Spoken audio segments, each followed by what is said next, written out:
여러분 안녕하세요. 네, 매일 진로부터 6회차 해설 강의 드리겠습니다. 네, 자 1번부터 같이 볼까요? 지구단위 계획구역 및 지구단위 계획은 도시군 관리구역으로 결정한다. 5죠. 도시군 관리 계획에 의해서 지구단위 계획구역의 지정과 변경 그리고 또 지구단위 계획의 수립과 변경을 결정하게 됩니다. 그래서 1번은 5가 됩니다. 2번 국토교통장관은 개발제한구역에서 해제되는 구역의 면적 규모가 30만 제곱미터 이상인 경우에는 그 정보에 대해서 지구단위 계획구역을 지정하여야 한다 가지고 할 수 있다. 여러분 일정한 요건에 해당하면은 지구단위 계획구역을 의무적으로 지정해야 될 의무적 지정 대상 우리 암기하고 있잖아요. 정택기는 10년, 신호기는 30만, 즉 정비구역과 택지개발지구에서 시행되는 사업 완료 10년이 지난 지역이거나 그다음에 시가버스등구역과 공원에서 해제된 지역의 면적 규모가 30만 제곱미터 이상인 경우에는 지구단위 구역을 지정하여야 한다. 그리고 녹지지역에서 주거지역, 상업지역, 공업지로 용도지역이 변경된 지역 중 역시 면적 규모가 30만 제곱미터 이상이 되면 지구단위 구역을 지정하여야 한다. 그래서 개발제한구역 해제 구역은 개발제한구역에서 해제되는 구역은 그 면적 규모가 30만 제곱미터 이상이어도 그냥 지구단위 계획구역을 임의로 지정할 수 있다. 할 수 있는 대상이지. 의무적 지정 대상은 아니라는 뜻입니다. 아셨죠? 그래서 2번은 X가 됩니다. 3번.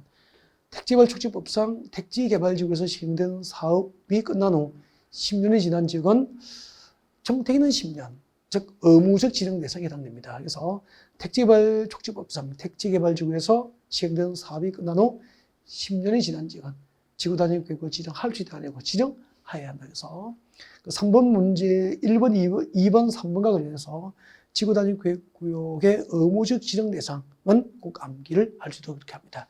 정택기는 10년, 신호기는 30만 그렇게 암기했었죠.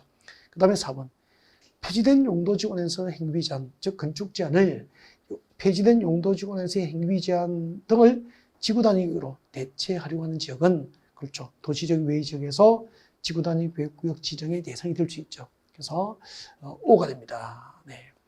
우리가 도시적 외의 지역에 지구단위 계획구역을 지정할 수 있는 대상은 3개가 있었죠. 계획관리지구로서 대통령령이 정한 요건을 갖추거나 개발진흥지구가 지정되고 대통령령이 정한 일정한 요건을 갖추거나 그리고 용도지구, 폐지된 용도지구에서의 건축 제한을 지구단위 계획으로 대체하려고 하는 지역은 도시적 외의 지역에서 지구단위 계획구역 지정을 할 수 있다 그렇게 됩니다. 그래서 4번은 5가 됩니다. 네. 그 다음에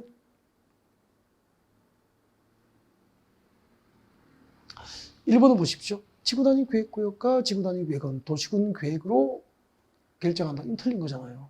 도시군 계획 중에서 도시군 관리계획으로 결정하기 때문에. 그래서 1번은 X가 됩니다. 네. 자, 그 다음에 이제 5번 문제를 볼까요? 네.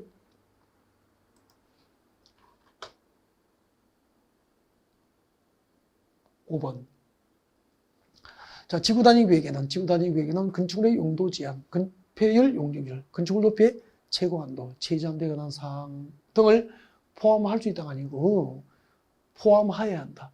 여러분 그 지구단위 계획을 결정할 때 의무적 포함사항 암기를 꼭 하시라고 그랬죠. 기반시설 배치 규모에 관한 사항, 기반시설 배치 및 규모에 관한 사항 하나 하고 그 다음에 여기 나와 있는 거 건축물의 용도 제한, 건폐율, 용적률 그리고 건축물 높이 최고 한도, 최저 한도에 관한 사항은 지구단위 계획에 포함할 수 있다가 아니고 포함하여야 한다라고 표현이 되죠. 지구단위 계획의 의무적 포함 사항은 꼭 암기를 하셔야 됩니다. 그래서 5번은 X가 됩니다. 다음 6번 문제 봅니다. 도시군 계획 사업에 의하지 아니한 경우에는 그러면 도시군 계획 사업에 의하지 아니한 경우는 비도시군 계획 사업이잖아요. 비도시군 계획 사업은 허가 대상이지만 경장 목적으로 형질 변경은 허가 대상에서 제외되죠. 그래서 허가를 받아야 한다. 틀렸습니다. 토지 형질 변경은 도시군 계획 사업에 의하지 아니한 형질 변경은 허가를 받아야 하지만 도시군 경장 목적인 형질 변경은 허가 없이 할 수 있다. 그렇게 되죠. 그래서 6번도 X가 됩니다.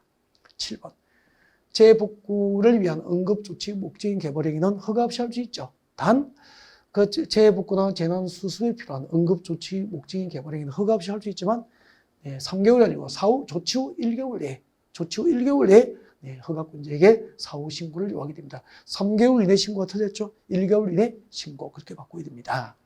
다음 8번.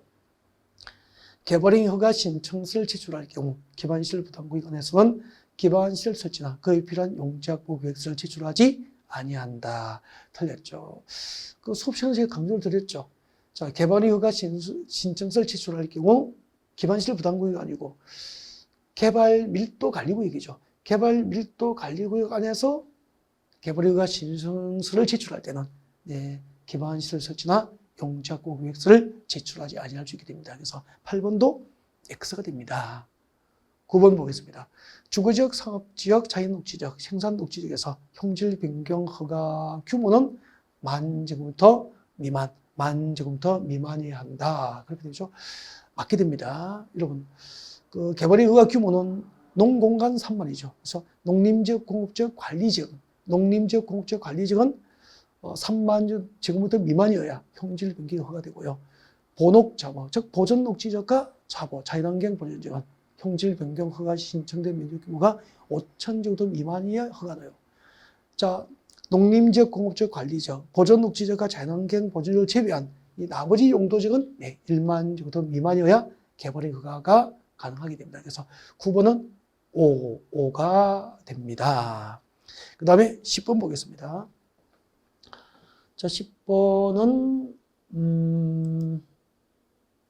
자, 건축물의 건축에 대해서 건축법상 건축물의 사용 승인을 받은 경우에는 준공사를 받지 아니한다. 맞게 되죠.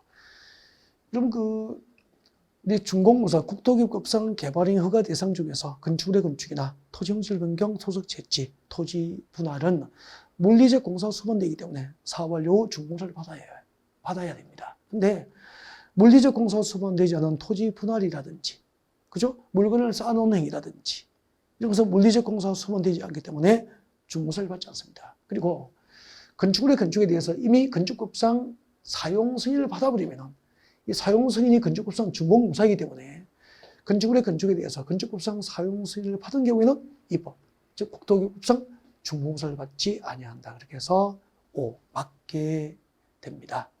자, 여기까지입니다. 수고하셨습니다.